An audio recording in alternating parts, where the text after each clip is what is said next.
A labor dispute in the Federal Capital Territory has now moved beyond negotiations and into open confrontation. On Monday in Abuja, protesting workers of the Federal Capital Territory Administration confronted the motorcade of the FCT minister, Wike, amid an ongoing strike over unresolved welfare and salary issues. While no injuries were reported, the incident has drawn attention to how labor disputes escalate when communication breaks down between workers and government authorities. This is not just about a protest or a passing incident on the road. It reflects deeper tensions over industrial action, government response, and the balance between authority and workers' rights. With the matter now before the National Industrial Court, the situation has entered a more serious phase. So the key question we need to examine is this: what does this confrontation reveal about labor relations, dispute resolution, and governance in the FCT? On Monday, workers of the Federal Capital Territory Administration, FCTA, staged a protest in Abuja as part of an ongoing strike over unresolved welfare and salary issues. According to reports, the workers have been on an indefinite strike following what they described as the authorities' failure to address long-standing labor and welfare demands. During the protest, the workers gathered along a route where the motorcade of the FCT minister, Wike, passed. Video footage later circulated showing the workers chanting and moving toward the convoy while calling attention to their grievances. The incident did not result in reported injuries or arrests. The strike has already led to the shutdown of activities in major FCTA offices across the Federal Capital Territory. Following the commencement of the strike, the FCT minister and the FCTA filed a suit against the workers' unions at the National Industrial Court of Nigeria, NICN. Court documents show that the suit filed at the Abuja division of the NICN is scheduled for hearing, with the Joint Unions Action Committee named as defendants. These are the facts that have been officially reported so far. The confrontation did not happen suddenly. The labor dispute began before the protest, when FCTA workers declared an indefinite strike over unresolved welfare and salary-related demands. As the strike continued, activities across major government offices in Abuja were shut down, increasing pressure on both the workers and the FCT administration. Rather than reaching a negotiated settlement, the dispute moved into the legal arena, with the FCT minister and the FCTA filing a suit against the unions at the National Industrial Court. The protest that led to the confrontation with the minister's motorcade occurred against this backdrop of stalled talks and rising tension. By the time the convoy passed the protest area, frustration among the workers had already built up over days of unresolved demands and legal action. This timeline shows that the incident was not an isolated outburst, but the result of a dispute that had steadily escalated without resolution. The real issue here is not the moment of confrontation on the road. It is how labor disputes are being managed within government institutions. When workers feel that negotiation has stalled and that legal action is being used instead of dialogue, frustration often spills into public spaces.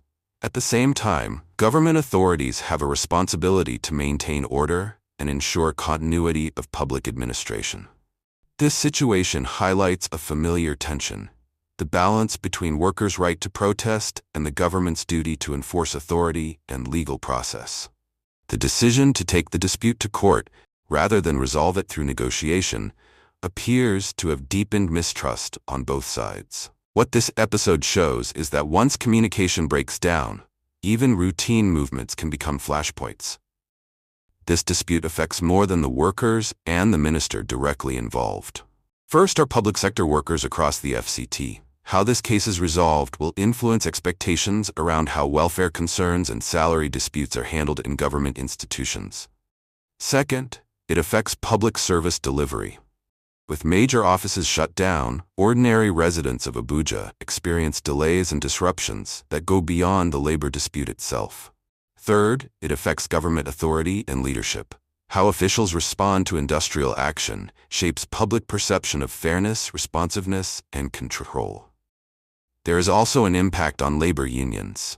The outcome of the court case may set a tone for how unions engage with government employers in future disputes. Finally, it affects industrial relations nationwide. Escalations like this often become reference points for similar disputes in other sectors and states.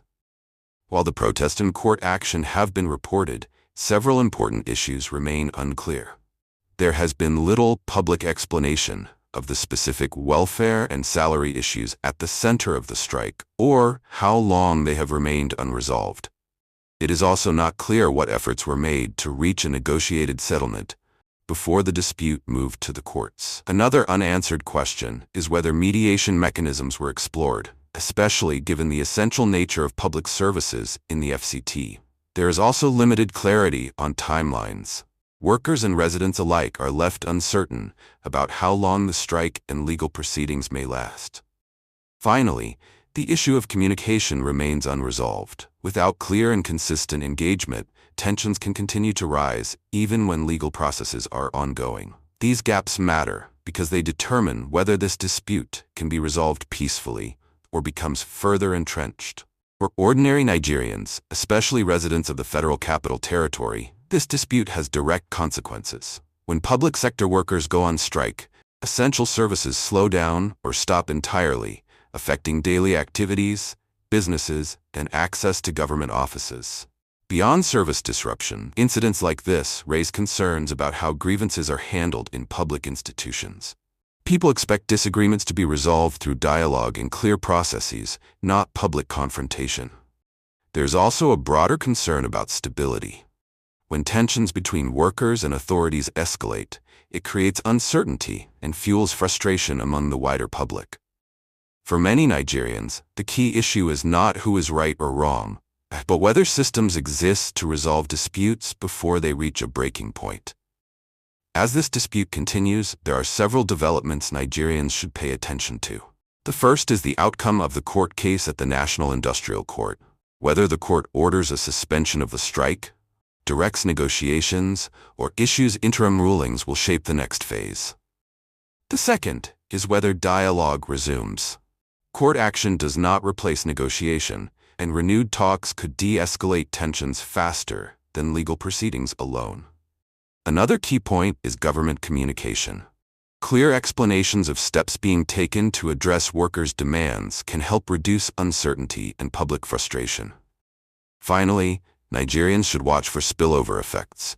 How this case is handled may influence how other public sector disputes are approached across the country. These signals will indicate whether this episode leads to resolution or further escalation. The confrontation between protesting workers and the FCT minister's motorcade is not the core issue. It is a symptom of a deeper breakdown in how labor disputes are handled.